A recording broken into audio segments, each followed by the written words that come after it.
స్థాయి విద్య, వైద్యం ఉచితంగా అందించి అన్ని రంగాలలో బహుజనులను ప్రాముఖ్యం కల్పించి మైనారిటీలకు పూర్తి రక్షణ కల్పించి అందరికీ సమన్వయం అందించే బహుజన్ సమాజ్ పార్టీ తరఫున ఎన్నికలలో పోటీ చేయుచున్న రాజోలు నియోజకవర్గ ఎమ్మెల్యే అభ్యర్థిని విద్యావంతురాలు సాఫ్ట్వేర్ ఇంజనీర్ శ్రీమతి పులపకూర లిలిని ఆశారాణి గారిని, అమలాపురం పార్లమెంటు ఎంపీ అభ్యర్థి విద్యావేత్త అడ్వకేట్ శ్రీ ఆళ్ల దొరబాబు గారికి మీ యొక్క అమూల్యమైన అతి పవిత్రమైన 2 ఓట్లను ఏనుగు గుర్తుపై వేసి వారిని అఖండమైన తిరుగులేని మెజారిటీతో గెలిపించవలసినదిగా కోరుచున్నాము. పులపకూర లిలిని ఆశారాణి గారికి మన ఓట్లు.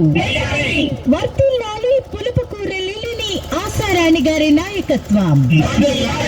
యాళ్ల దొరబాబు గారికి మన ఓట్లు. వర్తిల్లాలి యాళ్ల దొరబాబు గారి నాయకత్వం. ఏనుగు గుర్తుకే మన ఓట్లు. ఏనుగు గుర్తుకే మన ఓట్లు. ఏనుగు గుర్తుకే మన ఓట్లు.